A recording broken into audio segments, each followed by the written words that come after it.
90s के दशक में एक से बढ़कर एक फिल्में देने वाले एक्टर चंकी पांडे अपनी लाइफ में काफी बुरे दौर से गुजरे हैं।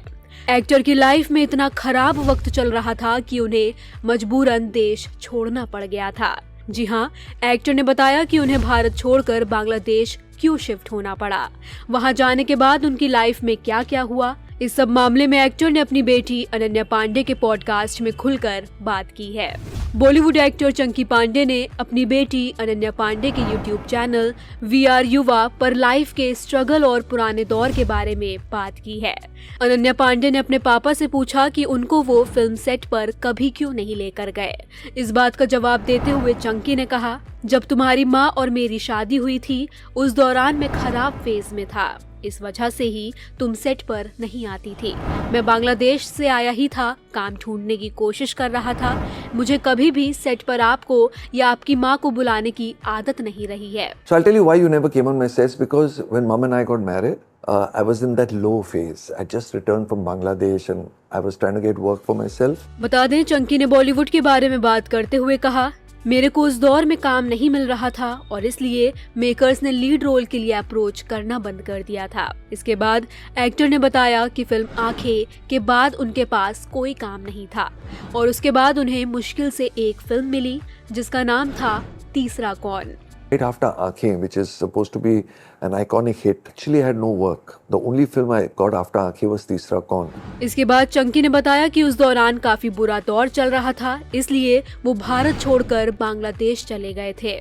चंकी ने बताया कि बांग्लादेश जाने के बाद वहाँ वो फिल्में करने लगे थे। वहाँ उनका करियर काफी अच्छा चल रहा था।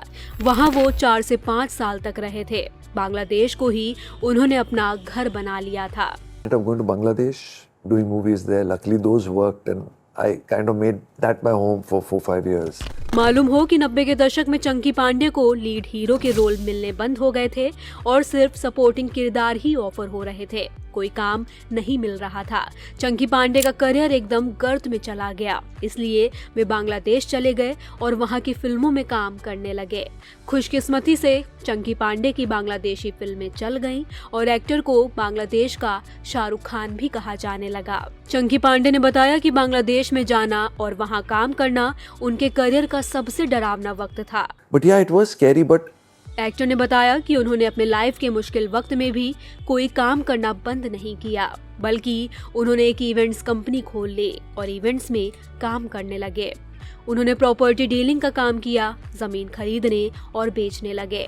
actually I didn't stop working. I opened an events company then. I started doing events, dealing in land, buying properties and Chunky ने बताया कि उस दौरान उनका सरवाइव करना मुश्किल हो गया था, लेकिन उन्होंने अपना ईगो साइड में रखकर काम किया। I kept my ego aside and I said I need to survive. अपने स्ट्रगल डेज के बारे में चंकी ने किसी को पता नहीं चलने दिया था। इवन अपनी वाइफ को भी इस बारे में कुछ भी नहीं बताया था। No, I never let anyone know. I've never even let your mom know how much I have or how much I don't have. बता दें, चंकी पांडे ने पड़ोसी मुल्क की कई फिल्मों में काम किया था। वो स्वामी केनो आसामी, बेश कोरेची प्रेम कोरेची जैसी कुल 6 बांग्लादेशी फिल्मों में नजर आए। उन्हें भले ही वहाँ की भाषा नहीं आती थी, पर वो फिर भी सफल रहे। 1987 में आई फिल्म आग ही आग से चंकी पांडे ने बॉलीवुड डेब्यू किया था। हालांकि एक्टर एक सपोर्टिंग स्टार बनकर ही रह गए थे। वो पाप की दुनिया में नजर आए। फिर फिल्म आंखें और तेजाब में वो नजर आए, जो कि हिट रही।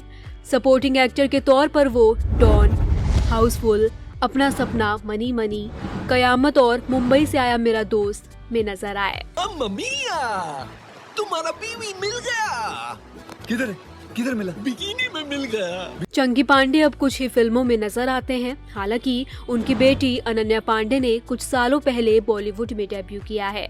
अनन्या कई मूवीज कर चुकी हैं और अब वो टॉप एक्ट्रेसेस में गिनी जाती हैं।